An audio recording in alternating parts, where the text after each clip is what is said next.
Have you ever looked at your life and said, "This is not how it was supposed to go"? Maybe you're in a season of confusion or chaos and you're wondering what to do.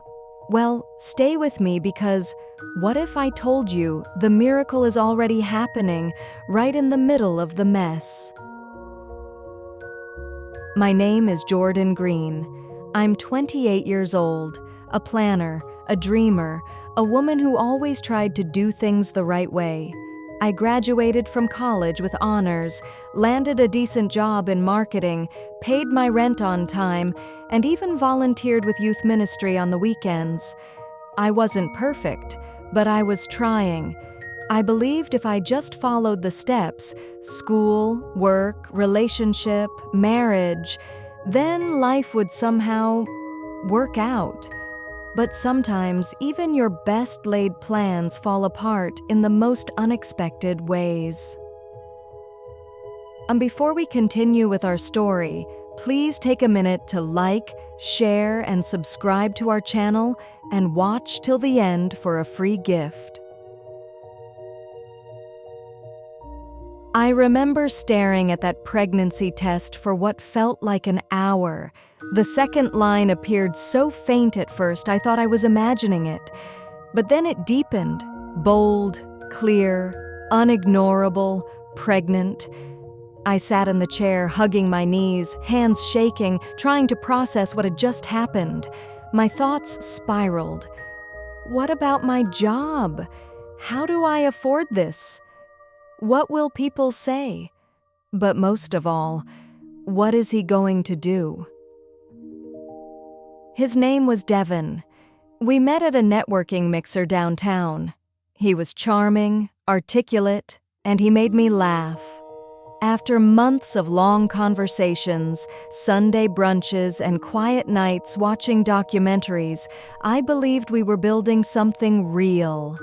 But looking back, there were signs. Subtle deflections whenever we talked about the future, a refusal to define the relationship, an unwillingness to meet my church family or even pray with me. I ignored the red flags because I wanted love so badly. I wanted to believe that maybe, finally, this one would be different. When I called Devin to tell him I was pregnant, his first words were, "You sure it's mine?" That crushed me. After I explained everything, how I hadn't been with anyone else, how I needed to talk, he said he needed some time to process. That was the last time I heard from him. Days passed, then weeks, no texts, no calls, nothing. I reached out again, once, then twice, but silence echoed louder than any words could have. I was alone, pregnant, and holding on by a thread. Early into my pregnancy, I had to leave my job due to medical complications. Being jobless was affecting my mental health. I had always been self-sufficient, and I could not ask my family for help in all good conscience. I had planned to take 30 days off and then start fresh, maybe freelancing or applying for remote work. But everything changed. Now every plan I had crumbled beneath the weight of this unexpected reality. The days blurred together. I couldn't sleep, could barely eat. I wore a smile like armor around my friends, but inside, I was unraveling. I felt ashamed, not just because of the pregnancy, but because I felt like I had failed. Failed God. Failed myself, failed the version of me that once believed she had it all figured out. My prayers turned silent. My faith? Thin. I thought to myself, God, how did I get here? Why would you let this happen?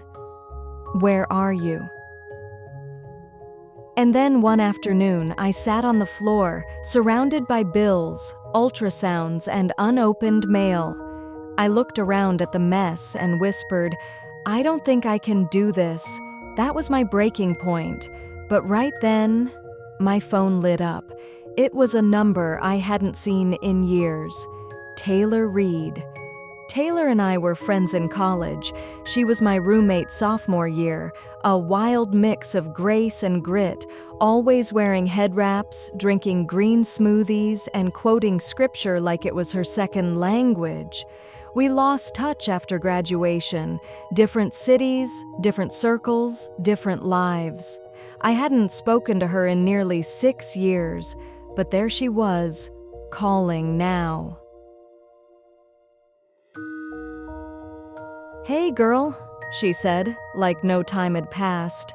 "You randomly popped into my spirit this morning. I couldn't stop thinking about you, so I figured I'd call." Her voice was so warm, so casual, so familiar. I didn't even know how to respond at first. Just hearing her voice caused my firm resolve to shatter. I paused, swallowed, and before I knew it, I broke down. The tears came fast. Ugly sobs. All the words I'd been bottling up just exploded. I told her everything: the job loss, the pregnancy, the abandonment, the fear, the silence, all of it. She didn't interrupt. She didn't try to fix it. She just listened. And when I finally ran out of words, she said something I'll never forget. "God told me to call you. I didn't know why. Until now, I'm here, and you don't have to do this alone." Over the next few weeks, Taylor became my lifeline. We talked for hours about my life, my plans, my faith, whatever I needed to share. When she thought I was ready, she helped me rebuild my resume and connected me with her cousin who worked in HR at a nonprofit organization. I applied, interviewed, and landed a remote position that offered flexible hours and full benefits. She sent groceries to my door. She texted me scriptures every morning. She prayed with me over the phone every night, even on days when I didn't feel like talking to God. She reminded me that being in a storm doesn't mean God abandoned you. It means you're about to see Him move. Taylor invited me to a women's support group at her church. I didn't want to go at first. I was afraid of being judged. But something told me to try. I showed up, jeans and hoodie, nervous and hesitant. What I found was community. Women who had been through divorce, abuse, loss, infertility, unexpected pregnancies, and yet they stood strong, smiling, healing, praying. That group became my safe space. My story wasn't a scandal. It was soil for growth, for grace, for God to work. As months passed, I started to feel like me again. No, better than me, stronger, more grounded, more connected to God than I had been in years. I learned that when you're stripped of everything you thought you needed, you find out God is all you ever truly had, and He was enough. Taylor was there when I went into delivery. I named my son Elijah. It means the Lord is my God, because He truly is. I used to think miracles were dramatic and loud, heaven opening, fire falling, angels singing, but now I know that sometimes miracles whisper.